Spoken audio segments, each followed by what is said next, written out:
Up next, Mike Kaczmarek. Testing, testing. All right, we're going to look at a little smorgasbord of pictures. This just kind of shows where life takes you, an old farm boy, to unexpected places. And after watching the ones from Italy and a bunch of other ones here, you realize there's a lot more places you could go. I'm going to work with the dread button again here. This is, you can see it, for those of you who can read it, this is in March of '67. Typical cave-in camp at the time. We're about 50 feet from the entrance to Bighorn Caverns. Back then we still called it Glory Hole. Del Schneider, Air Force veteran, hanging sheetrock to work his way through college, affectionately known as Dago Sheep Dip. That's a different story for another time. Bernie Dunn, electronic genius, shared a room with me in 1965, where he sat down in 1965 and was building LED lights from used parts that he got out of Army surplus equipment. John Smotla, preacher's boy from Bemidji, Wisconsin. He'd get more mischief than any two guys I knew. So there we are camping with my $120 '57 Ford that we drove all the way to the 1966 convention. I've got in my back pocket that camera. Most of the pictures you see, some were taken with an old Instamatic that I threw away long ago. A few with a Ryko that got stole out of my car after I'd had it about a month, and the rest of them up through '68. This camera took the photographs like this one that you see. Actually, that's an Instamatic one. So let's start in the beginning of the alphabet. Argenta Cave, about a 40-foot drop, as I recall. You could climb it, but in the winter it wasn't a good idea. And here's in the entrance, some of the passage down in Argenta, and some of the formation. Most of you probably don't know there's a lake in Argenta Cave. In this picture, the lake's actually about 3.5 feet across and maybe 6 inches deep. It's a little obstacle to getting in a entrance on the other side, but if you do the push-up position, you can crawl across it. Works fairly well until your hard hat turns around and your carbide lamp sets your sleeve on fire, and while you're thrashing around, you fall into the water up to your knees. And as you can see, I got wet. This is the Instamatic in action. You have to know how to run your equipment. And I had somebody taking this picture for me that didn't have it down. When you trip the shutter, it sticks open. You stick your hand in front of it after the flash goes off, and you knock it on a rock or something until the shutter closes. He didn't do that. There's the entrance where you can actually climb in and out on a little narrow ledge without rappelling. You can see I think it's algae growing there. Of course, it's froze this time of year, but that's where sunlight hits in the entrance. And here we are all out of the cave. Mary Alice Chester. Fella named Glenn, whoops, holy moly, fella named Glenn Weagle there, looking pretty happy. I see he's wet up to his knees too. Little ice cave over near St. Anthony in Rexford. I don't know if you guys have ever gone to the latitudes out there in the sand dunes west of the interstate. Yeah. Okay, there's a gal from Hawaii. I don't remember her name now. I asked her what she thought about the mountains in Montana. She said, oh, they're really nice, but they're so small. Now, those of you who've been there know the ice is pretty thick in there. I don't know, 30, 40 feet of ice. That's Bob Schultz, one of the two guys that connected Bighorn with Horse Feed. And a lot of frost down in the bottom of it. Ray Harrington went on to be an Army intelligence officer. He took a fall off the Gallatin Tower on the east side of it and lost about 30% of the action in his left elbow. And ice is slippery. So Ophir Cave, everybody knows Ophir is the old. Are the old dates and stuff still in there? Does anybody know? It's still there. You haven't scrubbed that out. That's good. It's history. So Dave Squires always like. No, this is Ophir. Trust me. This is Dave Squires. He always liked to cave in his bell helmet for his motorcycle. My 16-year-old brother-in-law climbing out of Lick Creek. A crazy place to go. Will Vocal, he's hiding back there, but here's pictures in the cathedral room. Good old hard hat in front of the lens trick while you're walking around taking flash in your flash.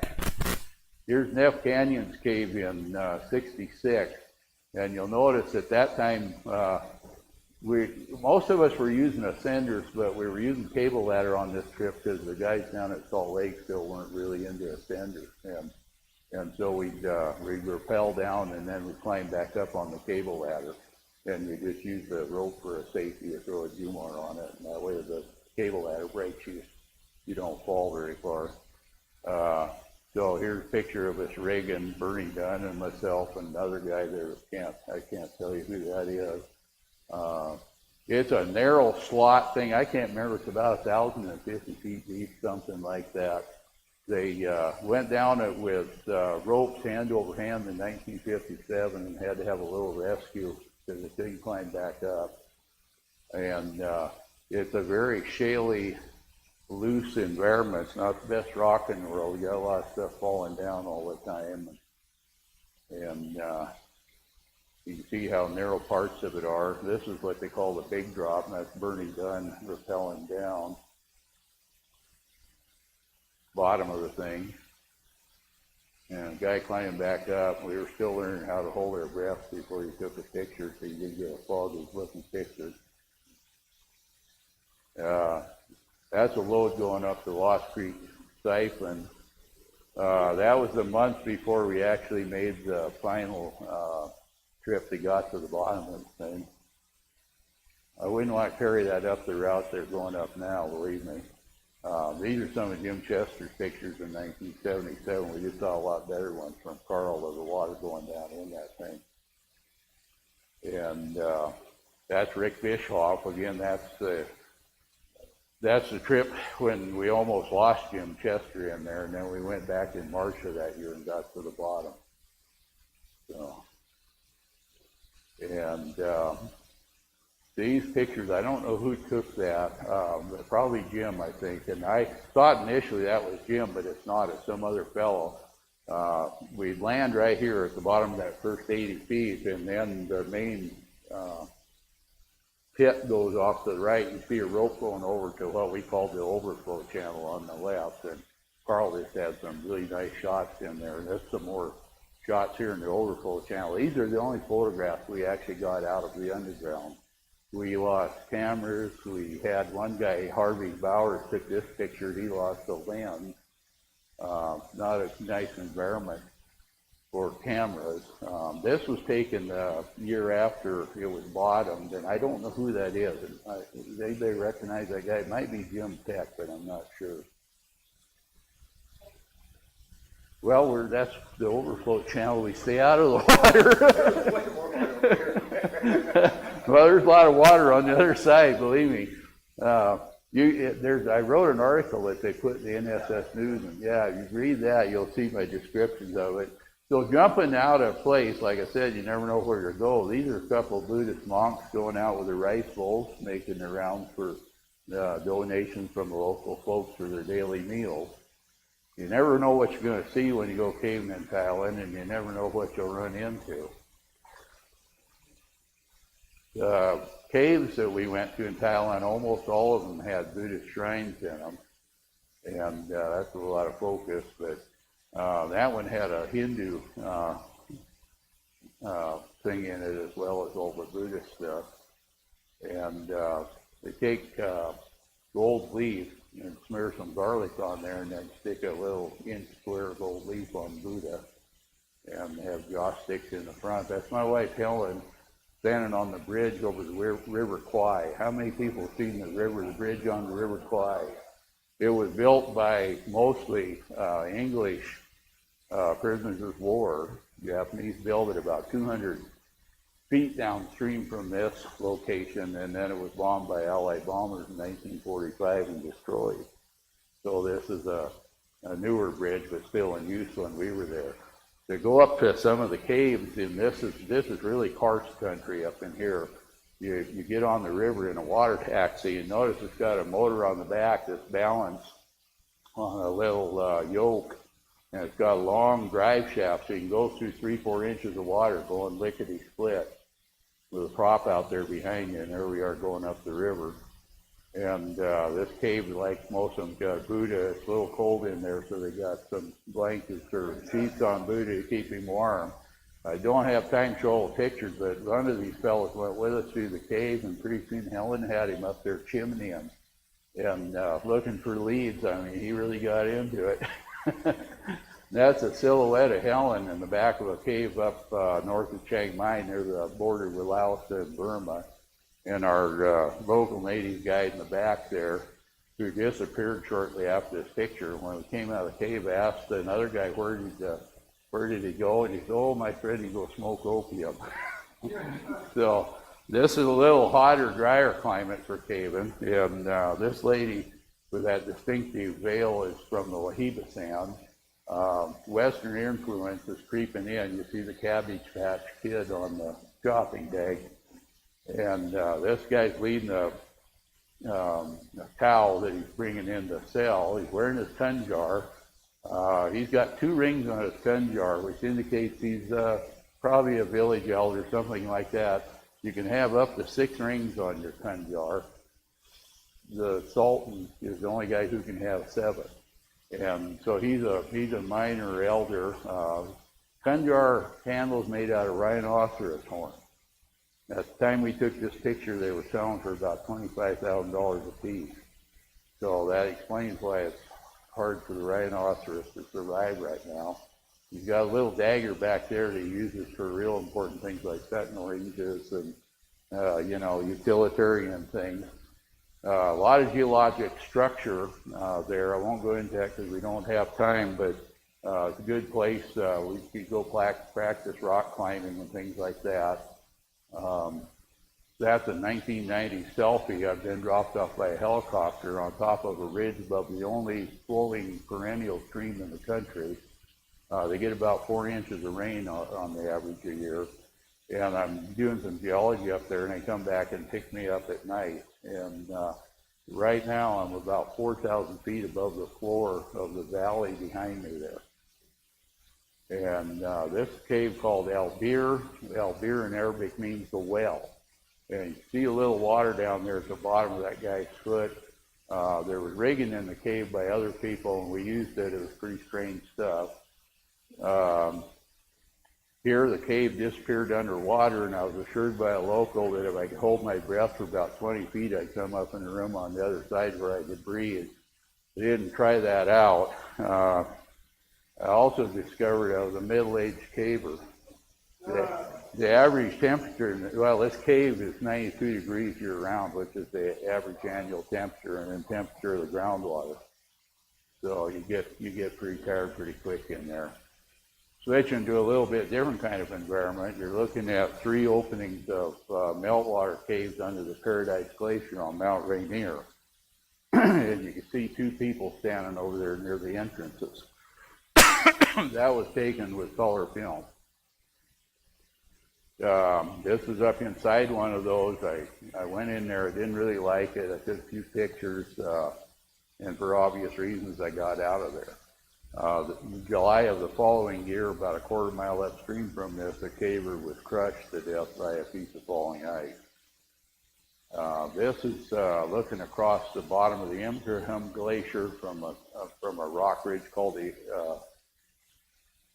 Disappointment Cleaver, and we're on our way up to the crater on Mount Rainier, where there's steam caves under the ice in about 1968 through 71 or 72. And so this is we climbed up through the icefall areas before the sun got on them, and now we're stopping and taking a break, and this was the early morning sun.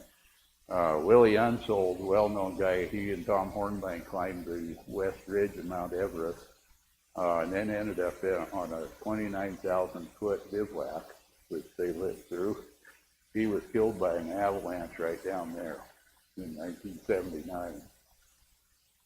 So I could not find most of my pictures of the steam cave. This was kind of a reject that I found in a box, but this picture is down about 400 feet under the ice in a single line thing where little steam's coming up, melting out. We're walking on pyroclastic debris. It's really loose, getting steeper and steeper, and we said this is far enough, and didn't have any ice screws or anything to anchor to, so we turned around and went back up. Went back up into a raging blizzard. Our camp, we set up a beautiful day. You see it's July. Didn't dig in our camp, build snow wall or anything else, and come out, we couldn't find it. So we had to have guys get on the end of 120-foot rope and swing an arc out there until we finally found the camp. And there it is the next morning. We didn't have a very nice night.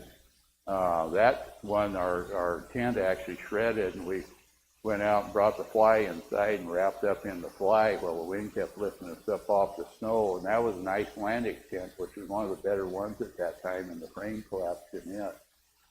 So we bugged out.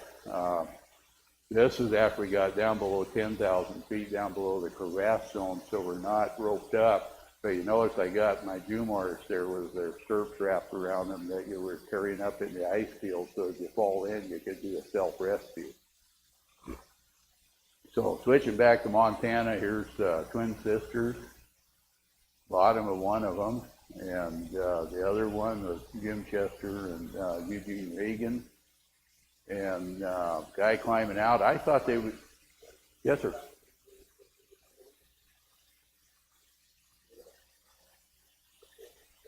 Yeah. Thought this guy was using a Prusik knot, but it's just a safety. He's actually climbing on Jumars. You notice he's got the old-fashioned way of rigging that we had. It was about the hardest way in the world to climb a rope because you're using your arms a lot. Here's another guy climbing. He's squared away. He's got everything set up so he's standing up.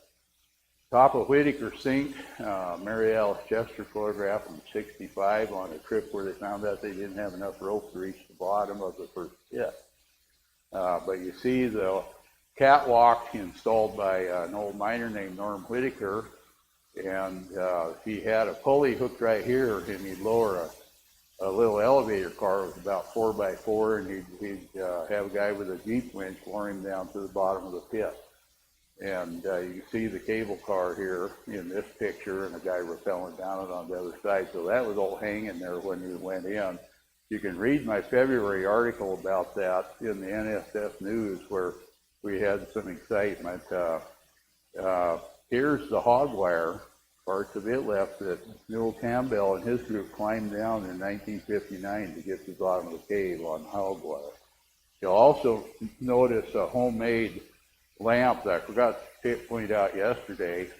Bernzomatic bottle with a tube on it, lantern mantle, reflector out of an old headlight on an old-fashioned car with 4 sealed beams. We used a lot of those. Finally, a guy about 90 feet up off the bottom in Frog Fault had one blow up on his hard hat because we cut the bottle down and welded it back together. Evidently, we didn't know how to weld, and so we quit using them after that. Jim Chester, here's where he slid off the only flat spot in the bottom of the first pit in Whitaker Sink.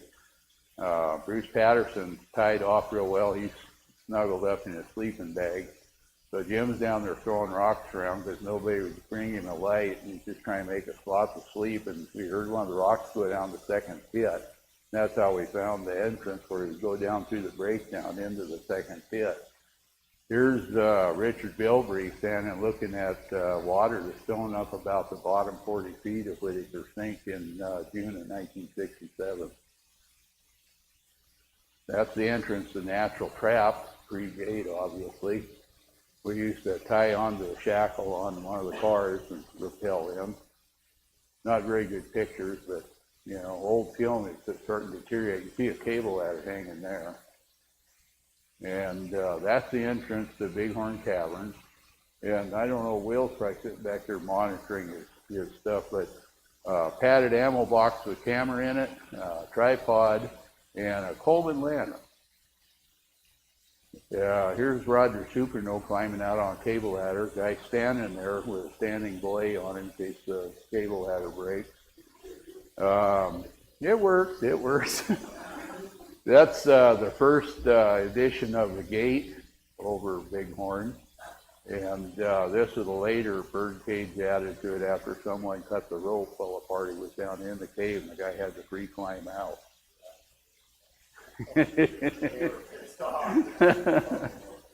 So, oh yeah. There's the gate to, everybody's seen that, the gate to Denise's Crystal Crawl. And it used to have a message on it. And I don't know if everybody can read that. It says, the cave behind looks strange to me, as strange as that ahead. They look the same exactly, my guide then laughing said. The way in, the way in is the way back out, outside the Minder Inn. It's just another way to go back to where we all began. So I guess that's gone now. December 1966, there were big snow drifts, wind, cold. It was winter in Wyoming. So we camped in the cave for 7 days. And this is our home room. That's me, Clarence Sigbor from Fort McLeod, Alberta, Dale Snyder, Bob Fisher from the Whitefish area, and Bernie, of course, is from Polson. So 7 days in there. Now this one's for Will Bokel, who's back there. He's showing me all of his flash equipment last night. Here we have the camera on a tripod, some flashlight in the foreground, and the guy walking around back there with the Coleman lantern you saw me carrying. And hiding, of course, behind the rocks, hard hat in front of the lens as he's moving around. So, well, that was our high tech. And say what? Yeah, so that's the Three Trolls room. Yeah, and there's the guy that was walking around with the lantern, if you look carefully, to give you some perspective. This is out in the Montana maze. If you get up on top of this stuff, it's actually just one big long room with thick breakdown that fell down, and you're walking around down on the floor, seeing those blocks of breakdown. How are we time-wise? Like 30 seconds. Well, 30 seconds is just right. There's a little bit of drapery in the back of the A-line. There's a delicate little widget out in Horsey. Everybody's seen that and seen pictures of it. Mindbender pool area. There's, I didn't take the red glow out of that. It looks nice, but there's truer color that's been color corrected as a reflection in Mindbender. Some gypsum flowers out near the lunchroom on A-line. I hear you call this Pete's mustache nowadays. I assume that's still there. And that's the end.